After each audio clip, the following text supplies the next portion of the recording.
Co-op Mode, Round 85. This is the official video game podcast of Secret Friends Unite. I'm one of your hosts, Todd Oxtra, joined by the man from Atlantis, Mark the Canadian Carabin. How are you doing, friend? I'm good now. Man, it was a week of COVID lockdown. The whole house had it. We were all locked down together. So having COVID with a wife and a toddler who also have COVID, super not fun. But we all got through it okay. I was definitely worried about Finn. We did end up at the hospital once, but it's all good. So we're past the hump. We're here anyway. It's a 7-week lockdown of isolation, or 7-day lockdown isolation. Sorry, 7 weeks. Jesus. Yeah, see you in the summer. No, it's 7 days. So I can go back to work tomorrow, which is the start of my 8th day. So I'm officially cleared by the province of Nova Scotia. I mean Atlantis. So happy to be back and looking forward to recording and talking about video games. Yeah, you definitely are. Then now you're supercharged, right? Because you've been vaccinated, you're all this stuff, and now you have this. Finn is a super baby. He is the Jack? He is Jack. He's got superpowers, yes. Ready to go. And we are excited for that and everybody to get back to normal. But before we get too deep into the weeds, we are joined by a new member of the Co-op Couch, and that is Mr. Steve. I will kill his last name, who is going to introduce himself. It is pronounced Steketee, Steketee, Steve Steketee. No one ever has a problem with that, do they? Most people actually think my last name is my first name. Actually, my name is Stevens Steketee. So people on mail, they swap it and somehow think Steketee's first because Stevens sounds more like a last name. But my parents are weird. Hey, gotta love it. Gotta love it. I just found out that potentially my name could be Toddrick. And I did not know that. So I missed an opportunity to really have a cool name. But, I'll blame my mom. Oh, well. Well, Steve was just on Secret Friends Unite, which you'll hear Friday when we drop that. And it was such a fun time finding out that he's a video game fan. I thought it was perfect time to bring him on. He's actually old friends with Charlie Carden, who is also on Secret Friends Unite Prime, does Holocron Chronicles of Mark. And I thought this was a good time because he dropped that he played Elden Ring. And I'm like, oh, no, we got a real gamer here, folks. So we're going to go into that. Finished Elden Ring. Oh, no. I'll just start with that. So my son hasn't even done that yet. Oh, my goodness. Well, no, guys, thank you very much for having me on. Like you said, I was on the movie one the other night, the Secret Friends podcast. Had a great time talking about movies, which is my true passion. But then we connected on the video game aspect, which is the alternate passion that I have. So thank you very much. Sweet. Yeah, we brought you on for such a great classic. So Morbius. Oh, yeah. That it is. Oh, yeah. Get out to the theaters, all. Yeah. Go to the movie, stay for the cup. Glad I got the cup, folks, if you want to see it. Oh, well, we are going to start this off. We always want to learn more about our guests. And the best way to do that is find out about your gaming tastes. So we go into our favorite segment called Buy, Rent, Return, because we just got announced that there's going to be a new Monkey Island game. There's going to be a new Roberta Williams game. And I'm like, it's a resurgence. And I have picked 3 adventure games from different eras of time. And this is going to be very exciting because I'm curious if Mark has experience with one of the titles because it's really, really old. But we'll go from there. So, Mark, before we do our picks, we put this out into the interwebs and our Discord, and I believe we have a pick. So our categories are King's Quest, The Walking Dead by Telltale, and Monkey Island. Right. Yes. So we did have one in the Discord. The Winter Gamer, Brendan Myers, said he would buy The Walking Dead, rent Monkey Island, and return King's Quest. However, that comes with a stipulation that he's never played a single one of these. So he is going by, I'm guessing, box art alone or title or whatever it is. I love it. It's the blockbuster approach. You're looking at these things. You're saying, like, that has a cool one. This is cool. Maybe he's a Walking Dead fan but never played the game. I'm not sure. Brennan, I want to know what forced you to pick what you picked. That's more interesting, I think, than the choices. So there we go. That's pretty cool. I need to admit, you were right on. King's Quest Never played it myself. So you want to give me a little bit, or am I going on box art for this one too? So King's Quest is one of the first games that I think really brought gaming to the masses from the PC lens, because it wasn't on consoles forever. And it truly was the quest to become a king.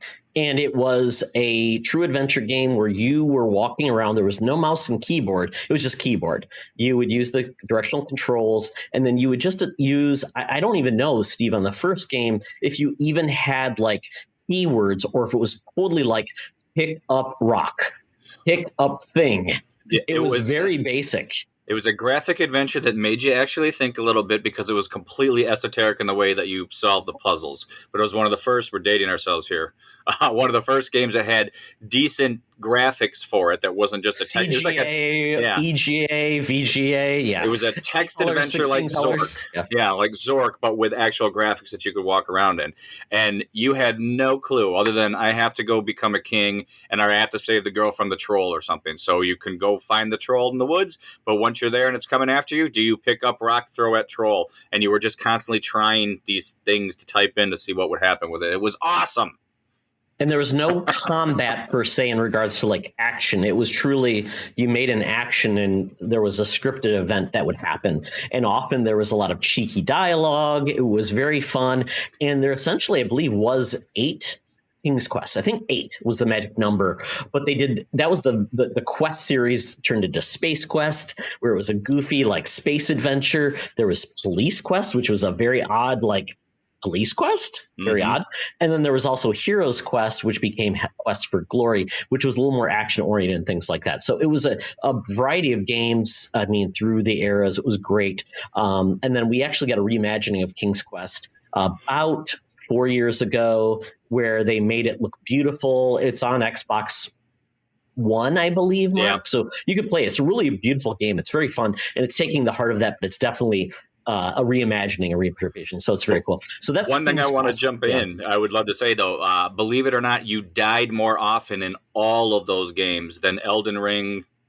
Oh yeah, ever. Experimentation and bad choices was all about. Ruthless in killing you. If you stepped off a path, off a cliff, you were gone. If something ran across screen and ate you, didn't type it fast enough, you were dead. So, yeah, nobody in Elden Ring has any idea what real rage quitting is in the 80s. And there was no online help. There was potentially maybe like a strategy guide back in the day, but you had to find it. And it was just a lot of late nights with myself and my friend Sean Crosby. We got a Tandy 1000 computer, and we were just like, let's figure this out over the night, and we got no sleep. Well, I could add to that. They had hint lines too. You could actually call up the 900 number for $1 a minute. And it was real interesting when you're like 12 years old and your father comes back and goes, what is this $900 call that you called and you owe $175 on? Because I'd get so stuck in some of these games, you'd call, they'd put you on hold for 5 minutes before they'd answer your question. And it was, oh, mercy. That was lovely. And you'd almost want to admit that you were calling like one of those like hot singles lines versus I was talking about a video game. Yeah, right. Back then. Really? Sorry, Dad. I know I'm 13, but it's a video game, not a line. Yeah, sure. Yeah. So Mark, King's Quest, you play The Walking Dead, I assume, or you're at least familiar with it. And then Monkey Island, Tim Schafer, and I'm blanking on the other creator's name. Ron Gilbert and Gary Winnick. Ron Gilbert. That's right. Though that was basically a pirate adventure with punning, and which is a game series I never played. But so maybe I will get into the new game that's coming out. So I have a little bit of a blank spot in there, but I played the other two. So Mark, for you, our description of King's Quest, Walking Dead by Telltale, or Monkey Island? I have played Walking Dead and Monkey Island. And I'm going to pick Monkey Island for my buy. I love that kind of humor. I love those kind of games. It's one that I've played a few times. So I'm gonna go with Monkey Island for my buy. You do have me interested in King's Quest, and The Walking Dead is a franchise that I was into a little bit when the TV show first came out, dropped off after like the super boring second season, and never really got back into anything else. So you guys kind of almost have me convinced to rent King's Quest and just return Walking Dead. I think I'm going to go with that just to like mix things up right now. Okay. I like that. Yeah. Yeah. I think Okay. that's what I'm sticking with. So good choices, Mark. Steve? All right. Well, okay. I loved all three of those series, but again, I am a bit older, so I would have to say, well, I love the resurgence of the game RPG-esque kind of choose your own adventure that Walking Dead brought back. I actually preferred the Fable one, the Fairy Wolf Tales Among one, Us. the Wolf Among Us. Yeah, that was from Telltale. That one is definitely the what was it? The Rent It or Put It Back? The buy, rent, return. Return.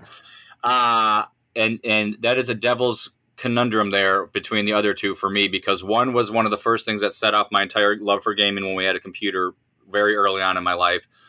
And then the second one was when I was more of a young teen, and it was just the one that twisted games to the next level of interest. It took it past the King's Quest, what everything looked like, the graphic style made it funny, added more sound, added different kinds of music, and it just really amped it up to the next level, kind of like Myst did with other games. So I'm going to have to say that I would probably rent King's Quest, as painful as to say. And I think you know the answer to which one I would buy and own. And if anybody here is familiar with other games by that exact same company, same guys who did Monkey Island, their first one that actually came out, which was, again, one of those games you died every 2 seconds and it was nearly impossible. Mark, do you know what these are? Well, it looks like a floppy. Yeah, it is a floppy disk. There we go. Big floppy disk. That's a big one. That's a 5 1/4. I found this in a warehouse at my father's warehouse, in a bunch of junk he took from me when I was younger and left for college. So I have all this old stuff and never threw anything away. So that's why I put it all through my room. But just so happened to have that. So that was timely. So, folks, another reason to watch the video is to see artifact of a time long gone. And pro tip, if you own 5 1/4 floppies, you could use a hole punch and make them recordable on the other side. Ooh, I remember crazy that, story. Yes, it's kind of crazy. So the save icon. I know, it's wonderful. That's my dad hooked me up as a C6 Commodore 128 owner. His buddy would copy me games, and that's how I would play Maniac Mansion, things like that. That was fun though. That was like the do-it-yourself technology back then. You could figure out how to work the system and feel like you were super smart. So that was a great tip. Yeah, I don't know. My dad was pirating things, but I mean, that was just the lowest rent piracy in the world. Oh, well, we'll talk about that another day. I've got some really good stories about, being a young gamer back in the day when there was a lot of Black Label stuff in the day. So I almost picked Day of the Tentacle as the third, but I thought I'd pick Monkey Island because of that. So we go with that. So for myself, it's definitely by The Walking Dead, just because I absolutely loved it, because I loved The Walking Dead when it started off, and I loved the comic and I loved the TV series. Obviously, what it became is just a different topic, and then what they did with the game, it was so complementary and a different story, where they took the property, they said a completely different story that had nothing to do with what you were watching on TV and told a cool story. I love that, and it really created a new era of adventure gaming that really made. They used to call it choice and consequence, which is great. I love that. So I would take that as my buy. King's Quest would be my rent, because I would love to revisit a lot of those experiences, but I don't think I would really go all the way through them. It would be like dipping my toe and then getting back out, because I don't think I could recapture the glory. And then Monkey Island would be a return, only because I would play the new one.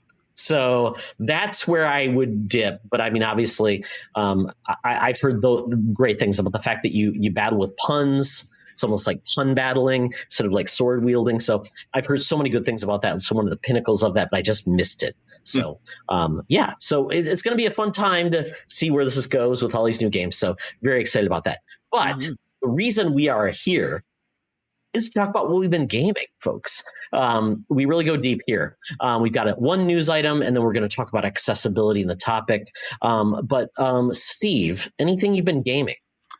This has been the summer of my revisiting older games, because I couldn't find anything I really wanted to play this summer. So because of the GamePass, I've been going back through all the I just went through the entire Mass Effect series again, one right after the other. I never thought I would have sat through that or had the time to do that, but somehow I did. I just did The Witcher 3 again. I had these on previous systems. And then, like you were just saying, I'm currently playing Lost Judgment right now, which is by the guys who do the Yakuza games. Yeah. It's kind Yeah. of an open world fighting / investigation. It's kind of fun. Karaoke, right? Yeah, it's got all that stuff. It's weird though. It's like a total offshoot, but the same kind of game as the Yakuza games.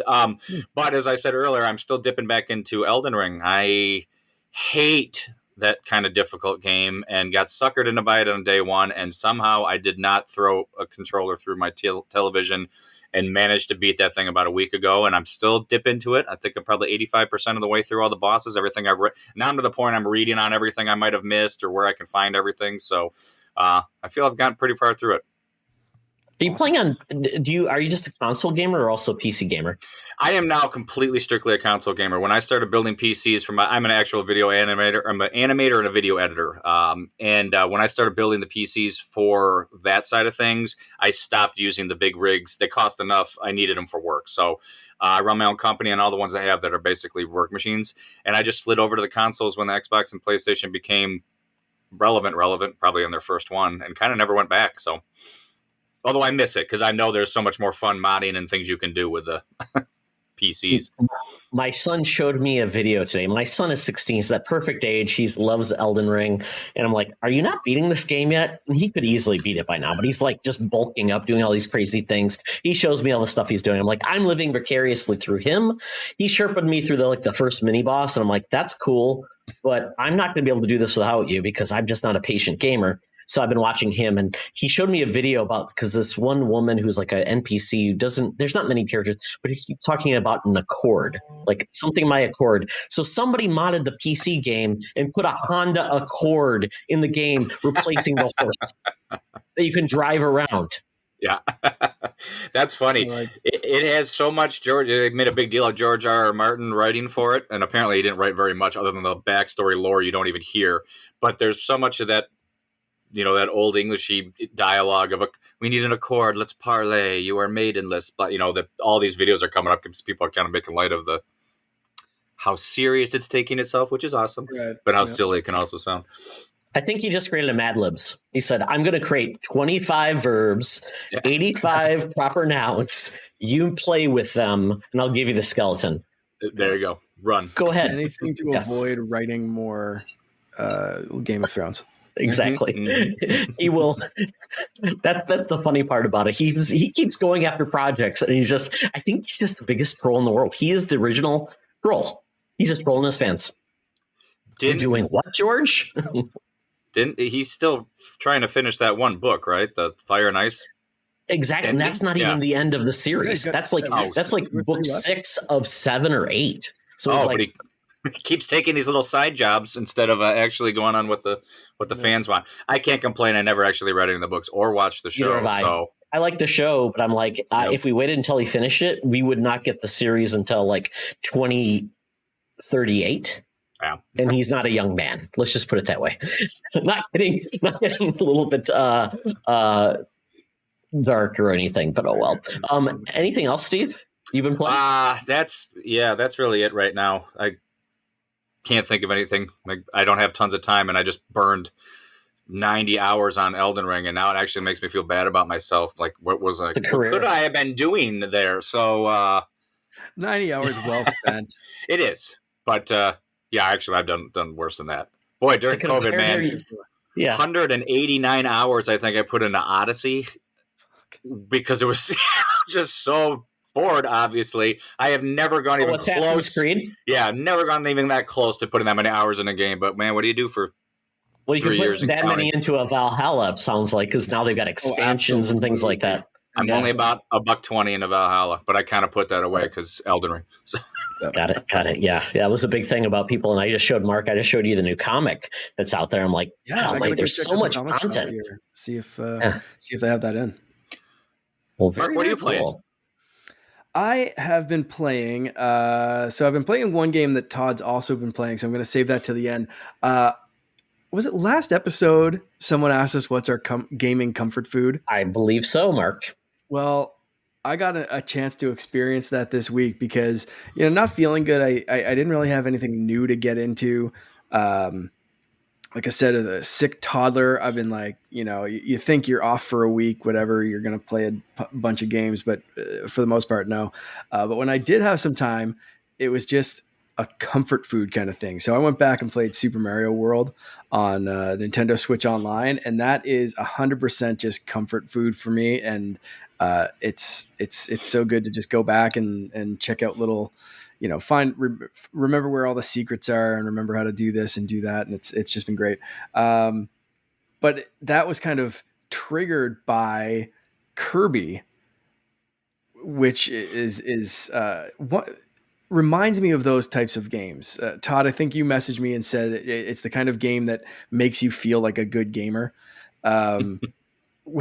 Where I think last time we talked about getting our asses handed to us in Tunic, and I've still been playing a little bit of Tunic and Fortnite, of course. I'm not going to talk about those though, because Kirby is so good. My son smiles every single time he sees Kirby. When you press the control pad and Kirby waves, my son waves back to him and says hi. He has my Kirby amiibo now that he's carrying around, so I have to order like a Kirby plush or something so he can actually like play with something instead of an amiibo figure. But it's such a great game. I've never gotten into a Kirby game this much, and I like the series. They do some fun, exciting, weird things, but this one's just, I don't know, it's just something special. I'm really enjoying it. Yeah, it's interesting because Kirby, it's weird because if you really go deep into Kirby, people claim that Kirby is like he is the easy mode, or sorry, he is like the boss mode. Like you bring a Kirby in, he wrecks house and it's like Smash, and it's like, but it's Kirby. He's not a bad guy. No, he can kill people. He can absorb you. He wrecks havoc, and he's also like an Smash fighter. Is standing. If you remember the start of exactly the new Smash game, that's yep. Apparently people said he potentially might be an elder god. We don't know this because he eventually, and they said like he absorbs enemy inside of Kirby is like the hell of like an underworld. So it's like you can go deep into Kirby lore, which my son keeps reminding me of. I'm like, I don't want to think Kirby that, but oh well, maybe he is, maybe he isn't. Further than the super boppin' Arlo song that that was fantastic. I didn't even know that was a real song. Many times this week.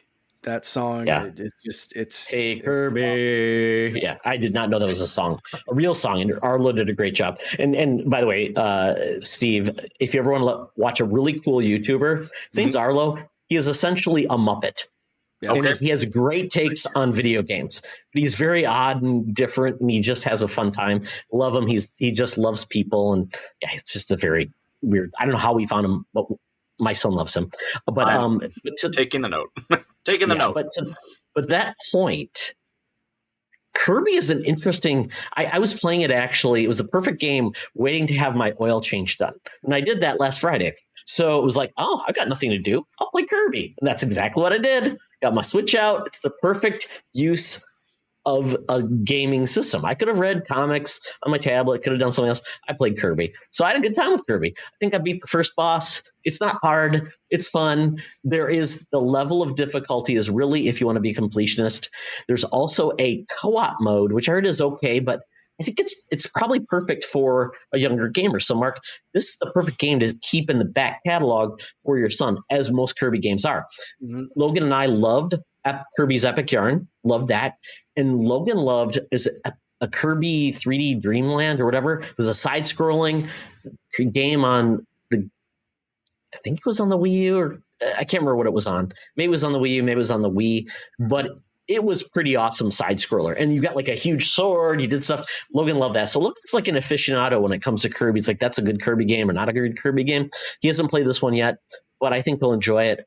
I think we're above the co-op version of it because we would just probably troll each other more than have fun. But it is a fun game, and it is cool. The mouthful mode, Steve, I don't know if you've seen this. Kirby is essentially just absorbing like vending machines, huge cones, a set of stairs, which made no sense. Yeah. And just, it's odd. But it makes for some really fun, especially the stairs. There's some really fun and interesting puzzles based on how you absorb the stairs. You can't rotate them, so you have to hit. There's all over. Yeah, you fall over, up or sideways. That you have to like put on different platforms in order to progress through the level. And like it's not hard by any means, but it is a fun little point, like what you're saying, like for a new gamer or even just someone who's tired and sick with COVID and wants something fun and cute to play, as I was this week. It's just like one of those things is like, this is as taxed as I want my brain to be. This is perfect right now. Well, may I ask a question then about that? So I hear you are a big Switch user, and I, like half of America did, bought a Switch 2 years ago. It was amazing timing. It seemed to be timed right. All of us in the house ended up getting one. We had to, I think I bought it from some kid who wanted to buy a moped in like a Myers parking lot because you couldn't find one anywewhere. And I found some kid who wanted to sell his. Not sketchy at all. Nope, it was fine. He seemed real nice. So I've been trying to find. Nintendo, unfortunately, is the one system that's fallen off my radar more than the other two over the years, just because, for no other reason other than it just has. But I do like the Switch very much, and I'm always trying to find those quick hitter games, those doctor appointment games, the ones where you're getting your hit. If you haven't covered this so much, what for a newbie like me who has played Breath of the Wild, who has played Hades, who has played the Diablo right now and Animal Crossing, I'm always trying to find that quick hitter little game that I can go in that I don't have to think too hard. I think I'm trying something called like American Criminal or something right now. Where it's like a Grand Theft Auto top down. You're like robbing houses and stuff. But it's real. You just jump in and then you run from the cops and then little orthogonal. What's cool for an idiot like me who like Hades? Have you played Hades? Well, yeah, I did. I played Hades, yeah. That's perfect for Switch too because it's very short runs too. Right, but here's the thing with Hades with me, where I could get through Elden Ring after the first time I beat that boss. The main boss lady at the end of the first major dungeon, and I went back even knowing full well I had to go back. I was incredulous, like, are you kidding me? I had to go back. No. Yeah. It's tough. It's tough. I went through that era. I love that game, but yeah, it is a beef up, but it's like you have to go through it all again. It's that roguelite versus which Souls, which is just get good, but you can think I love the lore. The lore is awesome. I'm a Latin student, and the way they treat these the mythology and just make it quirky is awesome. Recommendation. Did you try Mario Odyssey? No. Oh, man. That's a blast. Great. That's a blast. I mostly kind of jump in and out because there are a lot of save points through the levels, and you can just suspend or whatever. But pretty quick and very, very fun to play. A lot of stuff to find as well. If you really want to get in deeper, you can just kind of golden path it and just collect whatever it is. The 5 moons for this stage and the 10 moons for that stage. But then there's 20 other moons that you can go find too, right? Mm-hmm. So, I think the last Mario game I played was Mario Sunshine, which was awesome. But that's and that's I a would few say years ago. Odyssey. If you didn't play, there is the 3D Mario collection. No, you can't even buy it, Mark. No, you can't get it. No. Oh, we're screwed because the Galaxy and Odyssey or Sunshine are in that collection. But let me put it this way, Stephen. I can send you that collection. I own it on Switch cartridge. If you want it, I'll send it to you. Check it out. Let me know. I really should have got the physical edition of that. I just downloaded like the digital version of that collection. Yeah. I should have got it for that. Even just that reason of like you can't buy it anymore. Can I ask one more question while you're thinking about that? About the thing about the Switch that annoys the ever living hell out of me about that thing is I buy all my games digitally, and if I'm not sitting on a Wi-Fi signal or my Wi-Fi signal's weak, it won't let me play. I think that's the most asinine thing in the world for it to not know that I own the code for that thing. Any reading up on that you guys might have found of why they've done that for copyright or anything? I haven't had that problem with a connection. That's weird. I'm going to wager that you have 2 Switches hooked up to the same account. Ooh, that's probably possible because when my daughter, boy, I hate that. They don't like. Yeah, you have to kind of like log in. One owner owns the games. Your main Switch, and you can find out. I can't remember exactly, so we can talk about this offline. Yes, after the show. But one of your Switches is your main Switch. Gotcha. So the example I have, my brother has 2 Switches, a Switch and a Switch Lite.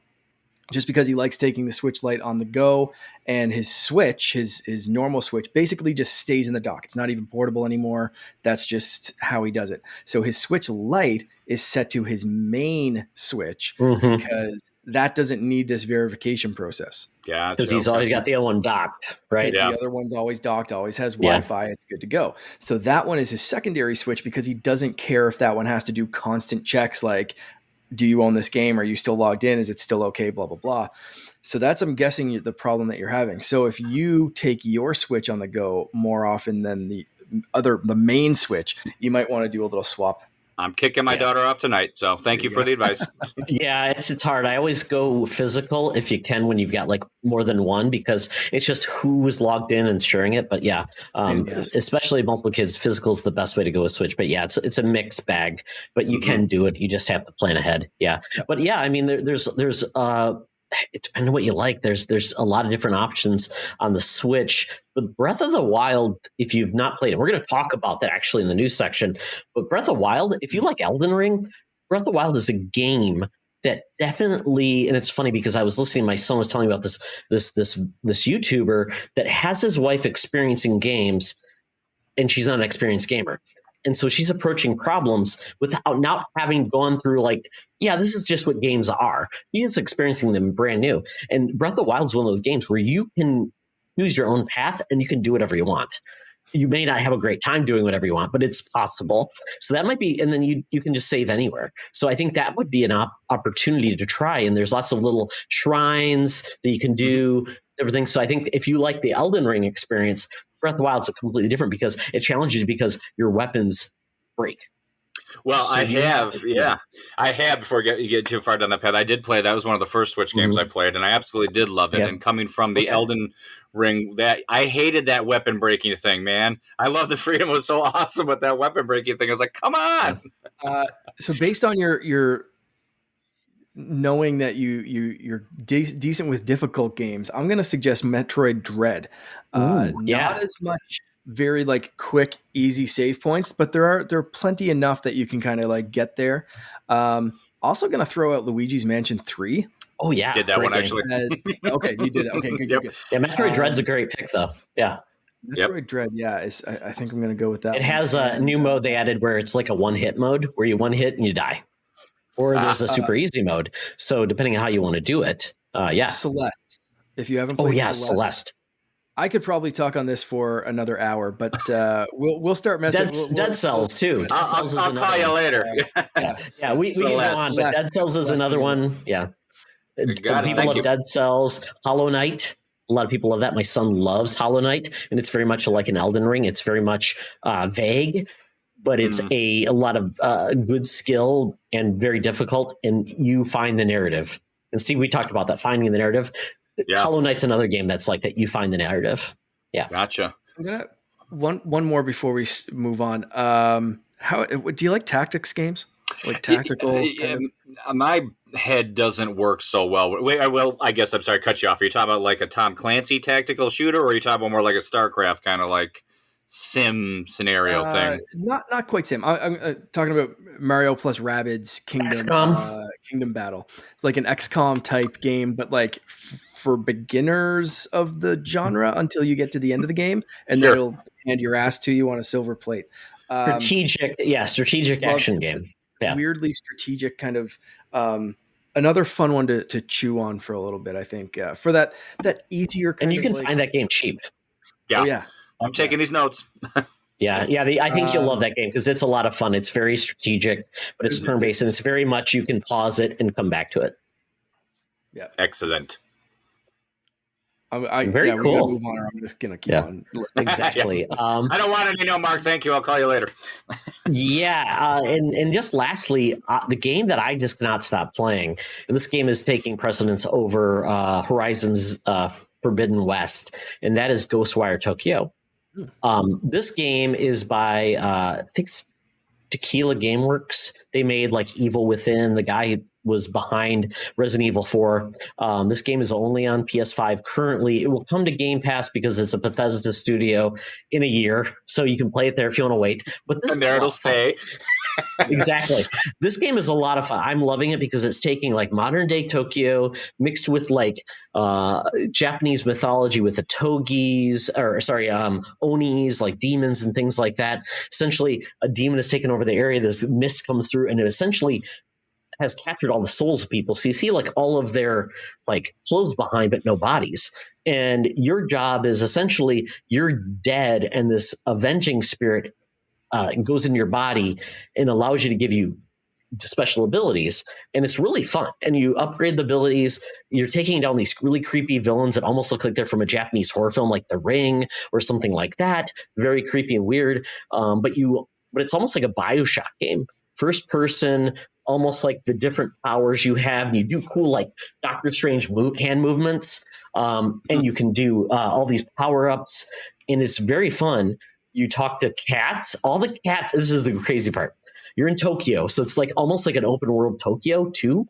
But every shop that was abandoned by humans is now run by cats, and the cats talk to you, they mock you, and you buy things from them. You talk to dogs, you give them food, and it's very cute. And you can give the dog like pets. You can pet them, give them dog food. And every time I go to the cat or the dog, my dog goes crazy because he's like, "Is that a dog? Is that a dog? Oh my God, Dad, there's a dog there." I'm like, I love it. So it's fun. I love it. I just can't stop playing it. It's not really scary though. There's some jump scares, but it is like a Resident Evil at times where it's not very scary, but it's also action oriented where you're doing things. It's about movement and things like that. And it's got weird traversal, which is really interesting and fun, which I didn't expect. But it is that mix of Japanese, like, ghost lore, supernatural. You've got a lot of side quests where you have to figure out like, why is this cherry blossom tree not blossoming? Oh, because this evil spirit took it over and it's absorbing the life of all these other trees, and you have to. So it's really fun. I'm enjoying it. And the creepy lady with the big scissors, which reminds me of Clock Tower on the PS1. Oh, it's like Clock Tower, yeah. But yeah, she's chasing her. I'm like, holy crap, what am I going to do? And you have the item management and upgrades, and I'm just really enjoying the game. I'm playing it with, and I know this is like, Steve, you'll probably kill me, but I'm playing with English voice overs, but you can play with Japanese. You can play with Japanese voiceovers if you want with like English subtitles, however you want to do it. But I'm like, I don't actually think the voice talent's perfect fine. But if you hate that, you can do the other way, which is nice.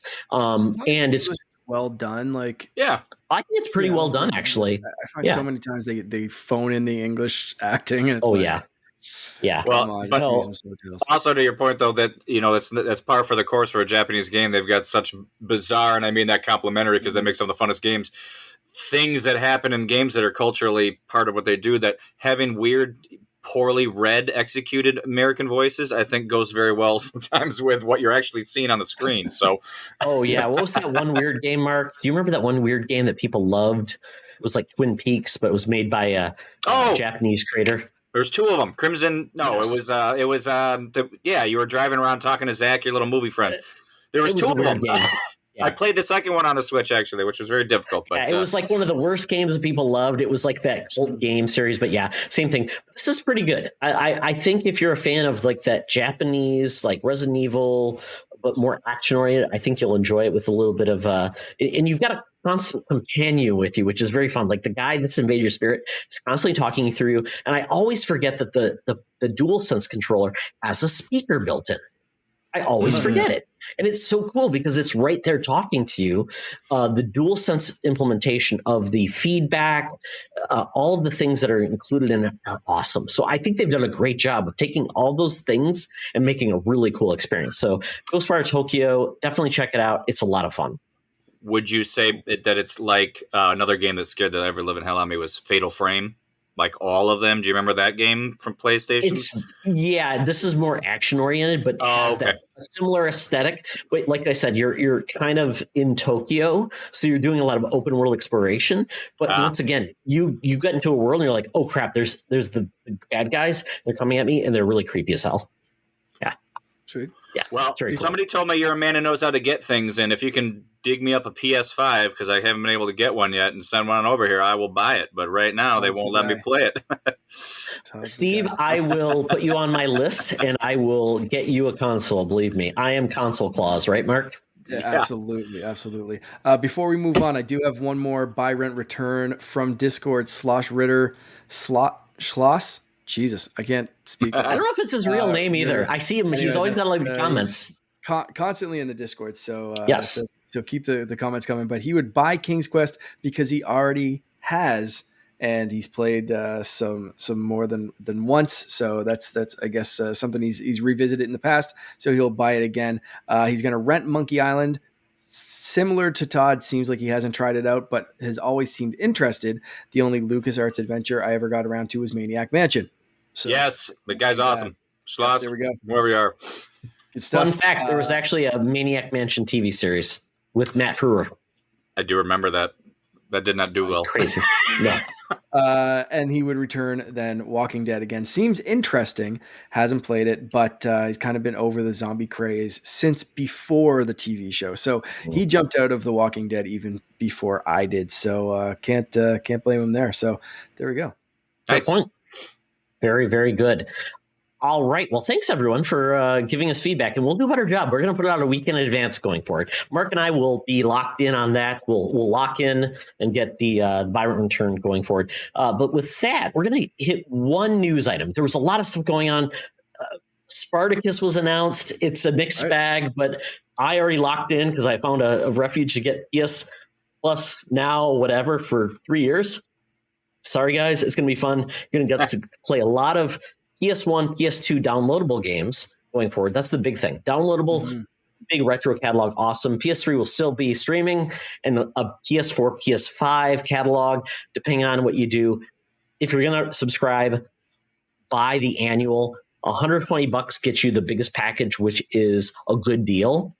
That's essentially PS Now plus PS Plus for a year. So do that. Don't do monthly. It's the same thing with that the Gigolo hotline says $120 gets you the biggest package. Mark, I would not be able to judge on that, but thank you for your recommendation. Also, this cool part, Mark, I love this, and for everybody else, Xbox is planning on doing a family package for Xbox. Yeah. Package, God, I hate that term. It means so many things. For Xbox GamePass, doing a family package, because right now the limitation is when one person logs into one Xbox, it kind of derails the other person when it plays on another Xbox. So the family plan was on Xbox Live Gold, and they haven't done it yet. So that'd be great. Like maybe $30 a month, gets you 5 people in your plan. I think this is a cool idea. I hope that's what they do. Can I ask you? So I was thinking about this today a little bit. No package questions. I think it is awesome with the scenario you just said about having maybe one other person in the house on at the same time you are and being able to not screw up your game. I'm trying to justify 5 people in the same family all on different Xboxes at the same time and what they should be doing to come back together around the dinner table. Like when I hear that they're putting this whole system, I'm like, really? There are 5 people in your family at the same time, all on? Is it going to be family the same way that I treat the Nintendo exactly family, which is Finn's godparents, my brother, my nephew, me, and my wife. I think that's the 5. My Nintendo family is myself, Sean Nias, his kids, and my brother-in-law and his kids. Yeah. Yeah, that part of it works. All right. Family. Family. We're all in the family. And you know what? Family. If there's an Xbox Game Pass family, I may have family in Xbox in Canada land as we'll figure this one out. Yeah, so we'll go there. But I think it's great because it's just the thing you don't want to share passwords if you don't need to, but why not broaden it and put down the barrier? $30 a month, I think, is the sweet spot for a family plan. More than that gets really dicey, right? Mm-hmm. And are you having your friends, your families chipping in with you? I've got some family on other TV stations and stuff. I don't ask them to chip in. We just swap. No, we swap other families. Family is slackers right now. My Nintendo family needs to start chipping in eventually. Yeah, slackers. Nintendo family, it's split. Yeah, it's pretty good. It works. Mark's a hard sell. He's like, you need to do this or you're cut off. Oh, well. But the big news story this week is, Mark, do you want this one?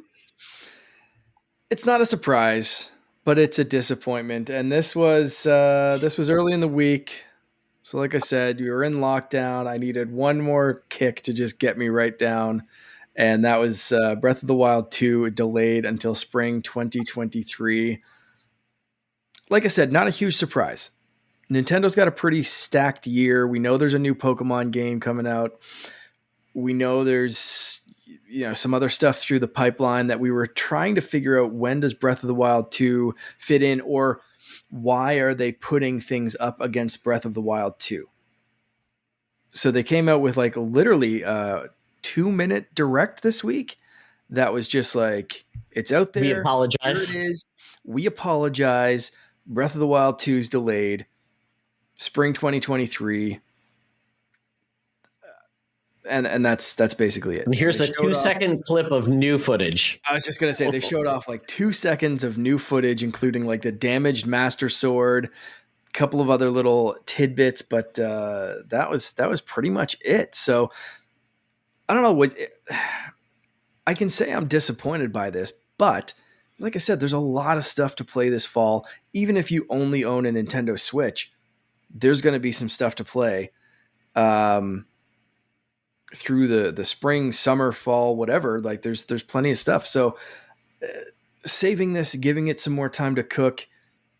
We've seen what Halo, they got more time to cook, and it still felt like it was rushed out in some ways. That they came out and apologized this week and said, we know our multiplayer fans are fed up. They want new content, and we're not putting it out fast enough. But that's a team that pushed out a game, then kind of has to scramble now. And where do you put your resources? So Nintendo's a company that they're not afraid to do what they have to do to make sure the game that comes out right. So if they say they need more time, if I had to pick one company in the world that has earned the right to say, I need more time, it's Nintendo. So I trust them. It is a disappointment. What do you guys think? Steve, let's start with you. You said you played the first Breath of the Wild. Are you looking forward to this one? I am. I love Breath of the Wild. It was a big foray back into the Zelda for long years. But to your point a minute ago, the fact of all the news about, boy, why can't I? When they're treating their employees badly and working them to death, that's too much. Crunch. Why can't I get that word? Yeah. Where, all the talk about crunch and all the stuff that's gone on with Cyberpunk, which I still just think is one of the greatest games of all time. I'm sorry, I had a great experience, but I'm sorry that had to happen. All that crunch, it is worth keeping that stuff in there. But also to your point, nobody is ever going to be satisfied when it comes out. Early, late, it's always going to have a problem. Always going to be cooked too long, too little. So I just hope it is as good as the last one was, and I'm sure it will be. And they bring some new systems and maybe get rid of that whole weapon breaking thing. Well, it looks like you can use a broken weapon if you're using a broken Master Sword. So you fixed it. There you go. There's a subtle hint right in the. Yep. Todd, what about you? What are your feels on this news? It's weird because we thought this would be the Majora's Mask to the Ocarina of Time. Right. We thought they already have an engine. It's a direct sequel. They have the art assets. They have the physics engines. All these things are in place for a quick turn, similar to Majora's Mask, which essentially was 18 months later, they released a new game, which is just bizarre. So I've not seen anything in this game yet that says we couldn't have done that in Breath of the Wild. So I'm curious to see what their big move forward is that could not have done because this is the longest gestating Zelda of all time. 6 years. All Zelda games get delayed, I think, except for a couple. But 6 years. I mean, even if 4 years with excluding COVID is a long time to make a game. So I'm curious what this means for this game. Do they go down a different path? Do they exclude it? Are they going to do different things they've never done before? Because Breath of the Wild was the turn to do something new. So to do Breath of the Wild took 4 years. So now 6 years, that is essentially an incremental build because you're not building a new physics engine or a new world, but they're going to have new environments. Totally get that. So it'll be interesting. I think George R.R. Martin was hired to do 2 stories for 2 games, and then when they realized the other one beat him to it, they had to go back to the drawing board and change the whole lore. Absolutely, yeah, and it's going to be interesting because we don't want another Zelda game where it's like, oh, you're amnesiac. No, it's a sequel. I remember everything. I've got all my powers. You don't have to depower me. So that's a challenge I don't think they've ever had to deal with before. Is like, no, it's the same Link, and he's not starting from scratch. He's got relationships and things like that. So I'm hoping, Mark, that this is the intention where they say it's not just going to be Link, it's going to be Zelda this time. And you've got more of a cooperative or a diversion experience where Zelda will play a part. I think that's the only way you could say that's what made it take that long versus Link's just going up. He's going in the air. I'm like, okay, great. You did that with Skyward Sword. So I think they need to do something that really means it. Too. That would be as long as it's not controlled by motion controls. Does that kill my shoulders? No. Or anything there, but I would love to see those creepy looking shoebill demon birds. Let's bring that back. Yeah, that'd be great. Yeah, but yeah, I mean, they did kind of address that. They said, it's they saw the chance to go bigger. So I think that's kind of what they've done here. So we'll see 2023, and of course we'll be talking about anything update. I don't know if they'll still be updating for the timeline formerly known as E3, which has officially gone away this year, but we'll skip over that and move on. This is just going to create more generation of rumors for a Switch 2, Mark. It's going to be new hardware for the big game that demands it, and you can play it like the Wii U or the Switch with Breath of the Wild 1.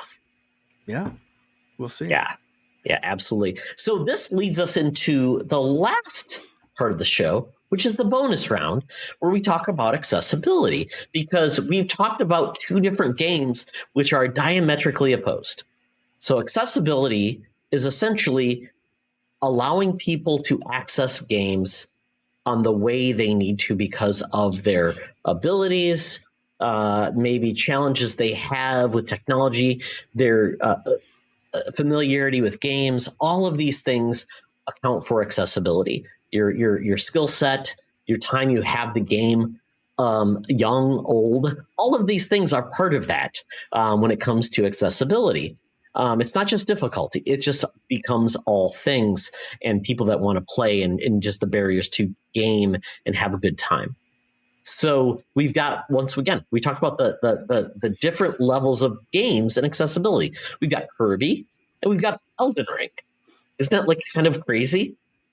And people love both. Yep. And there's ways to approach both. So I just pose this question. Can you improve the experience for gamers? And I put little different caveats, and you guys can give these too as well. Save anywhere, not just checkpoints. Fast travel, adjustable difficulty. An example would be Tomb Raider said, you know what, you may love combat, but you hate puzzle solving. Or you may hate combat, but you love puzzle solving. Or you hate traversal. You can adjust any of those things to the level that makes you have a challenge, but makes you enjoy the experience and not, leave it with hate. That's what I would say adjustability. And then without compromising the game, meaning saying a developer has a vision like a filmmaker, Steve, and saying, I don't want you to say this is not what I imagined, but I want more people to experience it. So that's what I pose. I will sit back and say, can you do this without compromising the game? So, Steve, go ahead. Well, I think you covered a couple of the points very well. I think the thing that I'm seeing happen right now is the word accessibility is getting mixed with that's too hard for me right now. It's more of a louder voice that's on the YouTube sphere. Mm-hmm. I mean, absolutely, accessibility as far as, color blindness and all other things, that the size of font and type and everything that you can possibly do to make a game, to open the door into that game for that person to walk into the game land and begin to experience, I believe absolutely has to be there every single time. When it comes to the difficulty, coming back from the age of the 80s and 90s where everything was punishing, and you went back. Not that was great. It's kind of a badge of honor now. And I certainly at my age hate some of that punishment that still happens in games right now.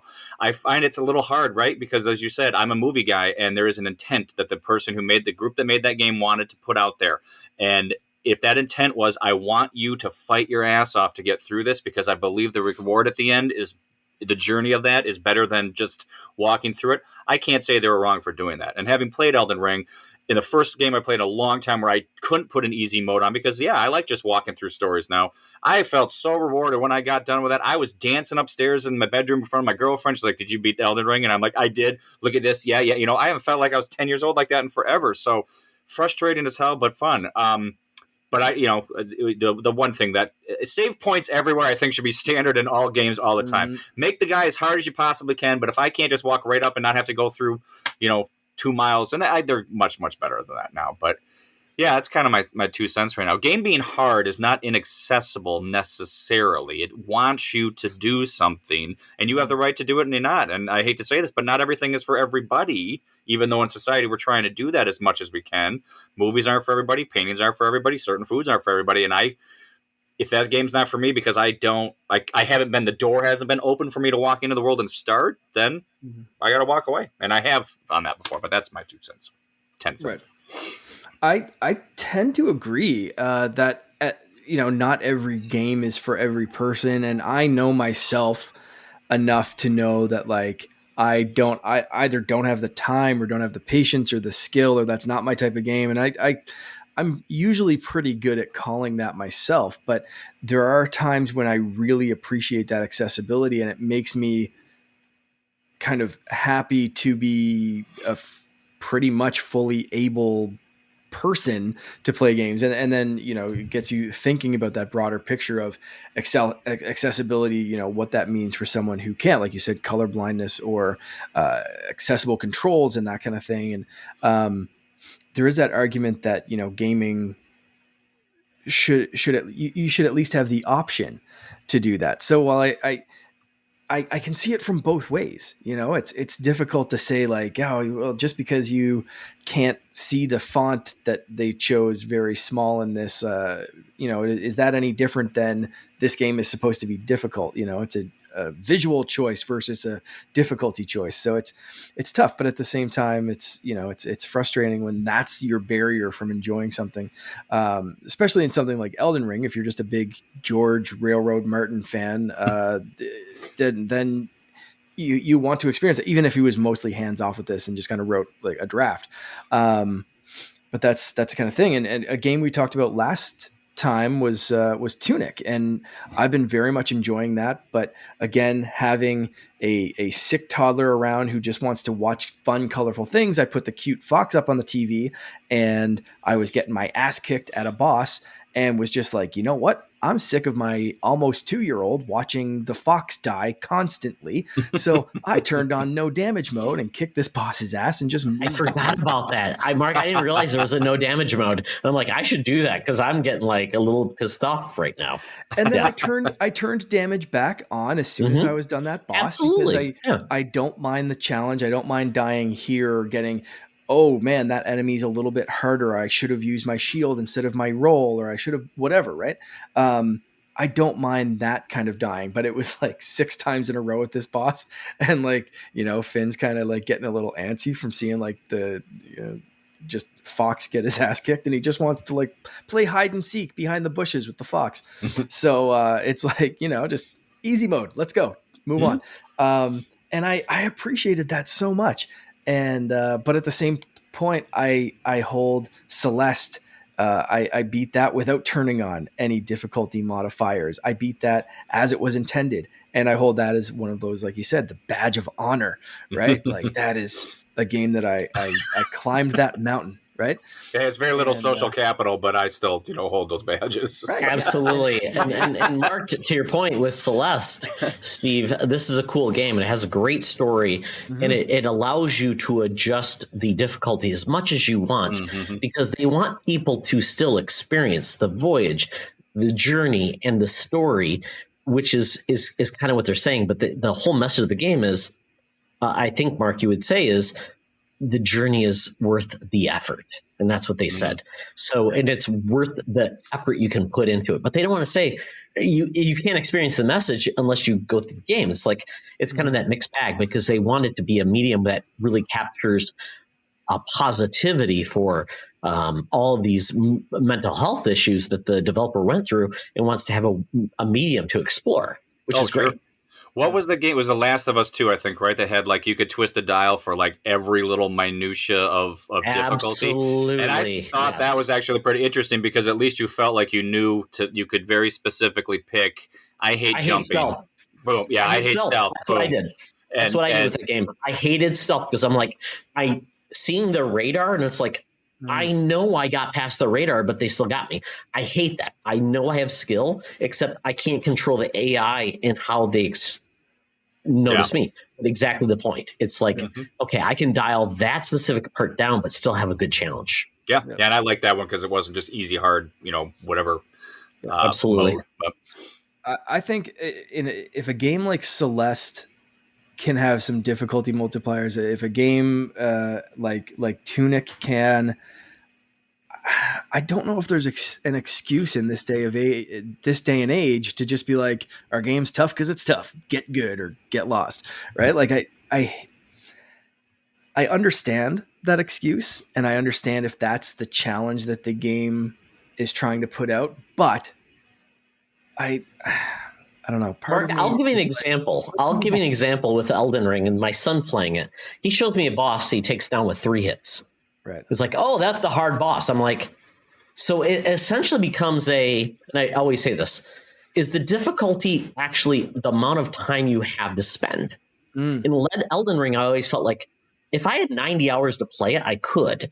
But at a time, I may have 3 hours. That's my problem. I can only play 3 hours at a time. I can maybe only experience like 30 minutes of incremental experience. Yeah. So that's a barrier to me in accessibility because I'm an adult. I got to move my house. I got to do this thing. I hate that developers say, unless you've got 90 hours to put into it or 20 hours at a time or something like that, that you're just not going to have a good time. I'm like, well, that just seems like, who are you going after? Because gaming demographic is going up in age. They have less available time. So if your metric of getting better is just amount of time you put into it, it's like, well, that's dumb. Yeah. I don't think amount of time you can put into it is because it's like people play Fortnite and things like, I get it. But I mean, if that's what it is, then I get it. It's just not for me. It's like doing a raid in Destiny. I don't have 4 hours on a Sunday to put into a raid. I get that. And if that's the barrier, let's just be honest. Unless you have the time, you're not going to be enjoyed it versus the skill set. Because in Elden Ring, what I experienced is you have to grind. Grind takes time. It's not about skill set. It is to a certain extent. But it's like, you've got to get 100,000 souls or whatever. That's just going to take a lot of time. So I think we have to be very clear to say, is it skill or time or a combination of both? And it's fine. Let's just be honest to say the tryhards. But if you got these commenters that are saying, I put 300 hours in this game, like, how did you do that? Did you work for a living? Because how is that even possible? I have to work, this, and I have to sleep, and I've got a kid. And so, So I think that's that mix of honest focus to say, do you want me to be my life? Or do you want me to be a hobby where I have fun with it, like watching a movie? I have 3 hours to watch a movie. I don't have 80 hours in a week to play a game. Yeah. Do you think, and I agree with a lot of that kind of stuff. And, with EA and all these companies, you watching the gaming world change so much with microtransactions and loot boxes and unfinished content and always updatable content. It's a very different planet that we were on before. And all these companies are making these highly accessible games. I think FromSoft, that's their thing. They know who they want to go after this. That's what they've always been. They don't really care. And because Elden Ring, I'm not defending this, but Elden Ring seemed to be the one that broke wide. And is that because of George Martin that people thought? I mean, I never played the other ones. I only got this one because, hey, it looked good and a lot of people are talking about it. But that's the one that broke wide. And now it's kind of a shock to the system, to the casual gamer who is used to buying their way through something with, or changing all the, and they're going, whoa. And as we talked earlier, I'm from that old school way, and I'm not that the kids need to figure this stuff out, but it's like, man, it used to be a lot harder back then than it is. It's actually pretty easy now in games to get through them. So, that wasn't really a great cogent point, but I think FromSoft is kind of, they know who they want to be in their end. That's their identity. They'll always be that, right? Yeah, that's the creator has said. My games are about suffering and learning from it and getting better. I totally get that. And they don't want to lean into anything else. I totally get that. It's the FOMO because this game is becoming such a big thing. But I think this is really frustrating a lot of people. Absolutely. But I would say it's not just even the difficulty with Elden Ring. It's the vagueness. It's the fact that there is no pause in a game that essentially is a single player game with multiplayer elements. The fact that you can't pause, it's like, I'm not raiding. I can do whatever I want. And it's just, I don't want people to come into my game, but why can't I pause to do in the middle of combat, take a thing like that? I totally get that. And they've done certain things to say, we've gotten to a point where you can do things in menus where you can explain things. they just like to be vague. And that's where I think they're just really going after people. It's like, we're going to be really vague and not tell you how to do things, how to equip things, what matters. Even when you pick your class, it's so vague. There's like 12 classes and it's like, have fun. It's like, we're at a point where we can actually be cogent and tell you things, but we're choosing not to be. So in a way, they are baiting people to be angry because they want you to explore and commit to it, but they're not going to commit to it like other developers would, and they would get nailed for it. So there's a little bit of a pass, just like there's a pass for Nintendo and Sony and others. But I mean, it's just the way we are today. So I appreciate what they're doing. They're doing something completely different. Yeah, and that'll be my last point on it. I haven't spent as much time online looking up on how I should be trying to go, figure out best builds, figure out where I should go. I'm not trying to cheat the games. There is really no story. I mean, but, where do I kind of go? And some of the vagaries led me to engage my mind in way more ways than lots of games were. And I love Assassin's Creed and I love all those and I play those to death, but I wasn't off looking and going, this guy does this and this guy did. So I found an entire separate game, if you will, work as well. It was work just to, come back and pop this up in the dark of the basement. Okay, I gotta find this stupid tree and do this and do this. But I will, at last point, say I'm on that pause button. What's even worse is I would be, you pause the game in the middle of an open field. Nobody's around you. I'd be in the bathroom and in the across the room I'd hear, and I come outside and a goat would be kicking my ass and I'd die because a goat ran up on me somewhere out of nowhere. Not even a bad guy. So yeah, that was a bit annoying. Yeah, it's kind of crazy. I mean, and it's just the way things are now. And I think it's fine to have a game that really challenges the norm. I get it. So it's just the hard part is when the audience that's out there, when you're trying to engage and like basically says, get better, get good. We don't like that. We want people to engage and make the gaming experience better. So hopefully that's going to be the future. We get good communities engaging, the Sherpas that lead you through, and I think that's a big part of it. So with that, is there a good example of like a game that balances like accessibility versus difficulty and all those things that you would say, like, try this one out because it may be difficult, but they allow you to experiment and have a good time, and they're not going to punish you? I don't know. I would say Last of Us 2 again, if you played one and you don't mind the psychological trauma of the story of that game for 30 hours. That was highly accessible, if not completely traumatic. But that's one of the more recent ones that I have. Even going back through some of the old games again and watching the Mass Effect series 1, 2, 3, which if you played it normally it took years to get all the way through, but when you're back to back to backing and seeing how the menus change and how they get bigger and how things get, I don't want to say dumbed down, but I can't think of a better word right now for combat to make things a little bit easier, more accessible as you got along the games. They certainly made them things fun. So I'm going to stick to the ones I already mentioned as well. Tunic, is if you're looking for something new, and Celeste, if you're looking for something impactful, very, very difficult if you want it to be, or just get through the story with as much or as little difficulty as you want to, and get what you need to out of that amazing story. So those are the two examples off the top of my head. I'm sure I could think of more. And you can go as asinine as Funky Kong mode in the Donkey Kong games, which are tough, right? But like Funky Kong mode gets made fun of so much, but that opened up that game to a whole bunch of people and kids that couldn't play it before, and they just want to play a stupid monkey game, but like they made the stupid monkey game ridiculously hard. So like Dark Souls of platformers, Mike, right? Yeah. So that's another one though. My new addition to that list. I love the fact that the retro games now have save points where they didn't, which is great. It's like you can just the Switch Online like creates a spend point. Oh yeah. So good. It makes a game where you can go and have a good time and just experiment and have a good time. You don't have to worry about like I'm going to lose 8 hours of progress or do something like that, which I think is phenomenal. And I would agree with like even like Horizon Forbidden West. They just added a mode where like they upgraded it where it's like, oh, if you're going to collect all of these things to get all of your resources, they no longer require you to do this animation where you pick things up, which when you're doing a game for like 60 hours, that gets annoying. It gets like you're just taking up my time to do this animation that I don't care about. That's why I hated like Red Dead Redemption 2, because I'm like, now I'm gonna like brush my horse and it's gonna take 3 hours. So yeah, I think there's a lot of great ways we can get this. But you know what? Let us know, folks. What games did you recommend that really manage accessibility? And we'll go from there, because I think people want to game and make it worth their time.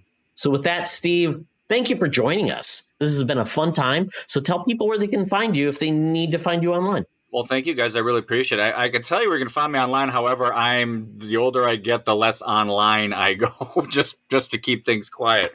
I am on both the PlayStation Network, on the Nintendo Network and the Xbox Network under Sea Slayer. That is an old 1990s really stupid handle that I have for myself, and there's thousands of them now, but I have the first one. So CSLAYER. Incredible game handles. We love them. I had mine. I got rid of those finally, and I was able to traverse. So thank you for joining us. So Mark, tell people where they can find you. You can find me on Xbox and Switch as Canardian, or on Twitter, Instagram, Twitch, everywhere else as _Canardian. Excellent. And you can follow me on gaming, at Twitter at Eoxtra for all my bad takes in the world of social media. And on gaming, Spartian98 on Xbox, Switch, and Spartian1998 on ESN. Well, this has been a pleasure. Thank you, Stephen. Thank you, Mark. Remember, folks, it's always better to game together. This podcast is part of the Secret Friends Unite podcasting network. Visit secretfriendsunite.com for more great shows, articles, news, reviews, and more. Secret Friends Unite podcasts are available on Apple, Google, Spotify, and other podcast services around the world. If you'd like to be part of the conversation, you can join us on Facebook or our new Discord server, or follow @SecretFriendsU on Twitter. Please subscribe to Secret Friends Unite on YouTube and visit our merch store at tpublic.com. Just search Secret Friends Unite. Thanks for listening.